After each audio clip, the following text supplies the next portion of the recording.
Magiging goodbye Lexi na ba tayo dahil sa bagong presyong linagay ni CF Moto? Mga bossing, si CF Moto 150SC nga pala mga bossing ay meron ng bagong updated price galing sa 119k down to 98,900 pesos. If makikita natin yung price to specs ratio, ito na ba yung panahon para magtiwala tayo sa kanila? Or baka hype lang to kasi mayroon pa silang bagong motorsiklong ilalabas. Kaya naman sa video ito, pag-uusapan natin about is ang kaniyang specs and key features, 3 things that I like and 1 good thing to improve if ever meron man, at saka yung final thoughts natin about this motorcycle. Pero bago ang lahat mga bossing, gusto kong malaman nyo that the CF Moto is meron ng updated price of 98,900. So hindi lang yan haka-haka, but in-state na nga nila na binago na talaga nila ang presyohan for this motorcycle. And currently meron pa rin naman sila ang 4 na colorways dito, which is meron tayong Space Silver, Gem Black, Solar Silver, at saka yung Storm Gray na isang variant lang. So hindi na tayo magkakaroon ng chance na malito pa alin dito yung mas magugustuhan mo kasi isang variant lang tapos tinadtad sa specs. In which, pag-usapan na natin ang kaniyang specs and key features.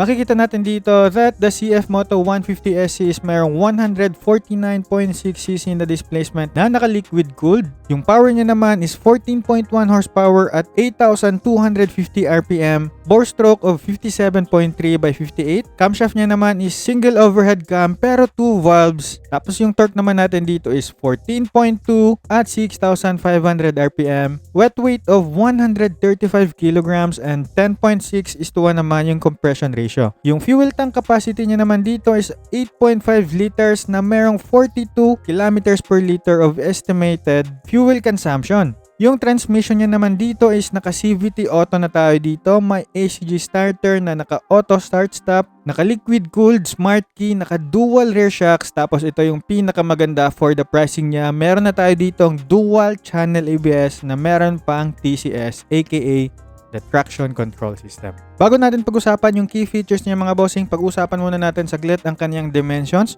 Meron itong 765mm na seat height, 135mm na ground clearance, and 1,315 na wheelbase. Yung gulong niya naman sa harap is 110 by 70 by 14 and 130 by 70 by 30 naman yung kanyang rear tires. For the seat height, I think napaka-decent ito para sa mga Pinoy height average. Pero if sa tingin nyo hindi kayo confident, might as well ipa-customize nyo. Pwede nyo pababaan yung suspension at patabasan naman yung upuan. Ngayon naman, if ang pag-uusapan is ang ating key features, halos napaka-simple and napaka-straightforward ng mga nilagay dito na key features ni CF Moto 150SC mga bossing na-mention na natin kanina. Halos lahat ng naibibigay ng motorsiklong ito, which is makita mo naka LED headlight na tayo dito na maganda din naman yung kanyang pormahan. Meron tayo dito ang keyless system, may auto start stop system, meron tayo dito ang traction control, meron tayong dual channel ABS, naka TFT display na nga pala tayo dito sa kanyang instrument panel, tapos meron pang karagdagang 30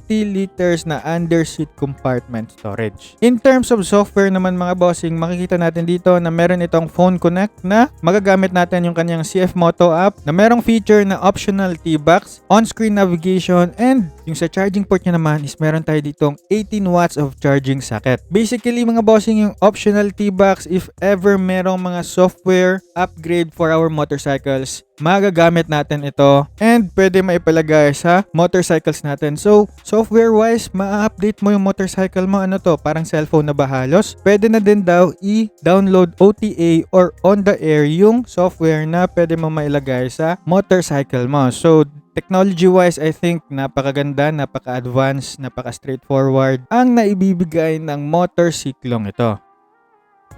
Kaya naman, if nagugustuhan mo na yung motorsiklong ito, meron tayo dito ang 3 things that I like and 1 good thing to improve about this motorcycle if ever meron man. First na nagustuhan ko talaga dito is ang kaniyang 30 liters underseat compartment storage. What I really like about this is that pwede na magkasya ang full face na standard helmet mo, plus meron pang pwede mapaglagyan dito like mga maliliit na bag, yung mga jacket, yung mga gloves, and ano-ano pa na mas makakalesa yung abala kapag nagra-ride ka. Second naman natin dyan is ang kanyang keyless system. I think isa talaga to sa nakapag-stand out dito kay CF Moto 150 SE for the price that you're paying. Imagine mga bossing, 98,900. Malaking underseat compartment storage ka pa.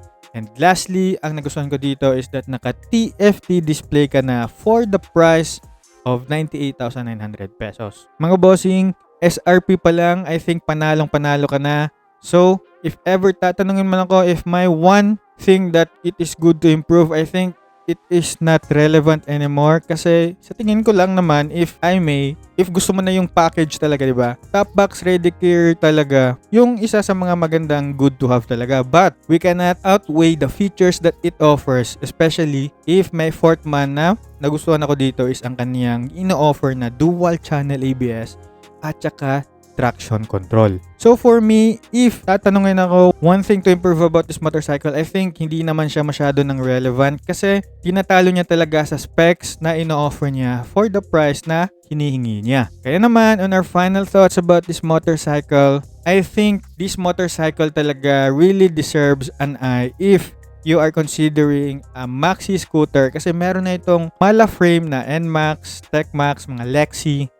Pero on a budget with a very great specs that it offers. And I think isa siguro sa mga reason bakit nag-lower sila ng pricing dito is because meron ng paparating na motorcycle siguro dito sa Pinas din, which is the CF Moto 150 SC na F variant. And if makikita natin dito, yung pictures dito galing kay CF Moto, naka-flatboard na tayo dito or also known as the gulay board. I think ito talaga yung mas medyo natitripan ko mga bossing kasi naka-flatboard na. Pero if ever nasa loob naman yung kaniyang fuel tank, edi medyo mapapaisip ka talaga sa 150 SC. Ito nga pala mga bossing is the 150 SCF. If ever malilito man kayo sa mga namings nila, if ever dadating man to dito sa Pinas, I think medyo mas magkakagulo talaga ang mga motorcycle riders na nagko-consider talaga bumili ng bagong motorsiklo. But as for me, if tatanungin ako, if bibili ako nitong CF Moto 150 SC, I think if wala akong Suzuki Gixxer tapos naka Honda RS125 Fi ako, I think isa talaga to sa i-consider ko, like top 2 or top 1 ko talaga to, maliban kay Lexi na medyo kapareho niya ng presyo. Pero yun naman is a Japanese brand. But the specs, the price, and the quality, I think especially sa kaniyang updated price. Anong thoughts nyo about this motorcycle? Pakilagay nga dyan sa comment section.